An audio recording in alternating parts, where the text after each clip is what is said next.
power to overcome our obstacles as we pursue him and our destiny.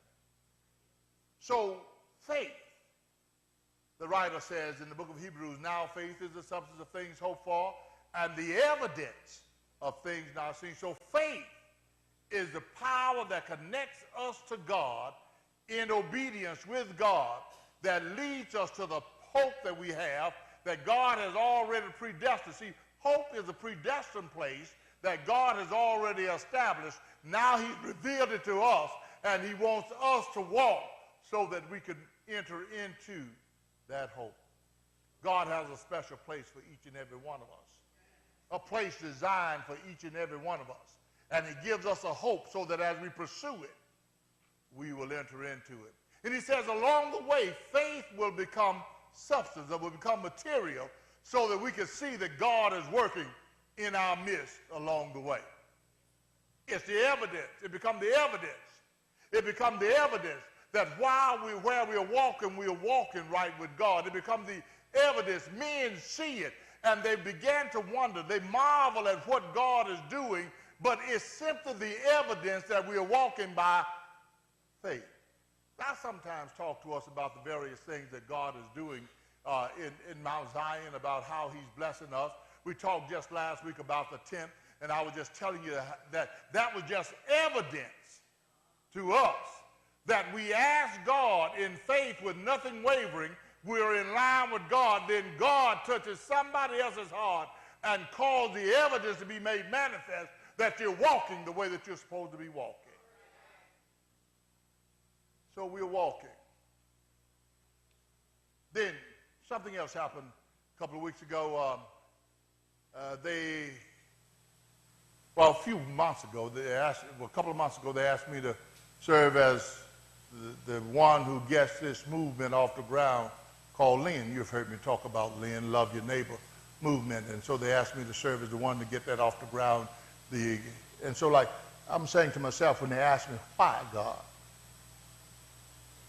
And God is saying that it's time for him to manifest himself. See, we've been talking here at Mount Zion. Some of you might have missed the story, but we've been telling you that God is going to stop by here and do something awesome in Attala for a long time.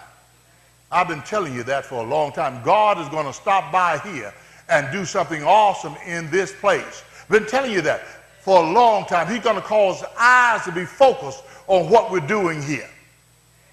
And but things has to be in order. And the enemy's job is to bring about confusion. His job is to kill, steal, and destroy. His job is to come in to do anything that he can to hinder your walk with God. And sometimes people will look at you and look at your circumstances and say, well, is he really walking with God, or is she really walking with God? But you've got to understand that you have an adversary who is a deceiver, whose job is to make things look worse than what they are.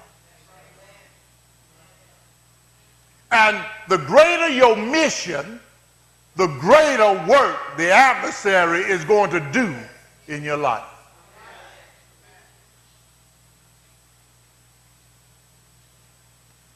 James Cleveland sang a song that helped me through a lot of things. It said, though the storms, I think it was James Cleveland, keep on raging in your life. And sometimes it's hard to tell the night from day. There have been times as to where I didn't know how or what was going on. I just wondered why. But I knew God had a plan. And he kept sharing, we did some things, and God blessed us to do some things, and people thought that what things we were doing were good. We won some awards and things of that nature. And I asked God, is this? He said, you haven't even begun to see what I'm going to do.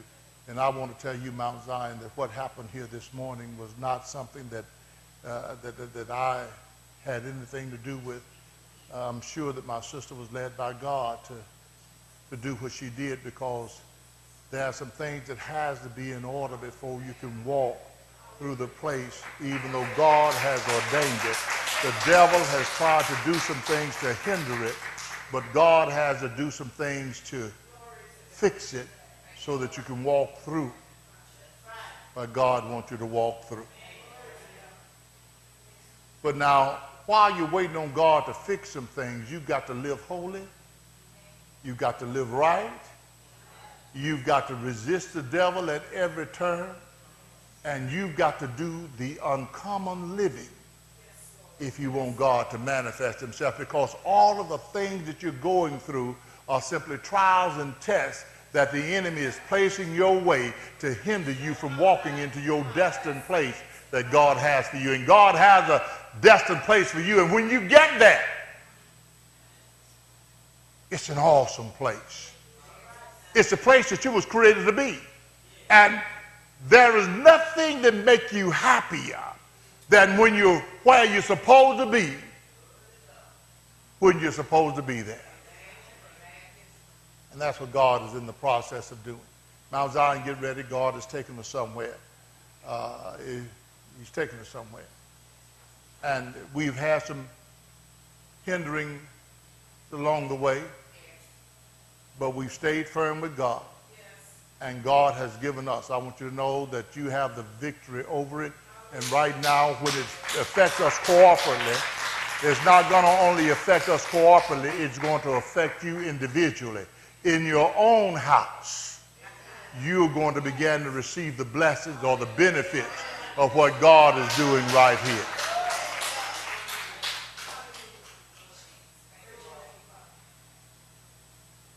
I was going to talk to you today about walking in the glory of God.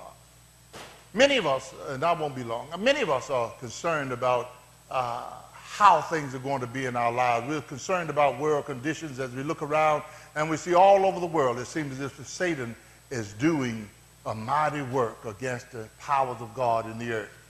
We find people all over the world fleeing their countries, trying to find safety and peace. We find that even here in America, we find in this land that was supposed to have been founded on the principles of the Word of God. We find that men are moving so rapidly away from the principles of God, and our courts and legislators are passing laws and that seem to come totally against the will of God. It seems as if our communities are no longer safe to live in. It seems as if our families, as hard as we try to raise our children, they're still grabbed by the grips of drugs and alcohol abuse and all the other things that happen to destroy their lives. It seems as if things are out of control, and that there's no way to turn around. But I'll come to tell you that there is a way. There is a way. And the way is simple. We have missed the story. It is in the book. It is in the book that the times are going to be as they are. The Word of God tells us the times are going to be as they are. In our Sunday school lesson today, it tells us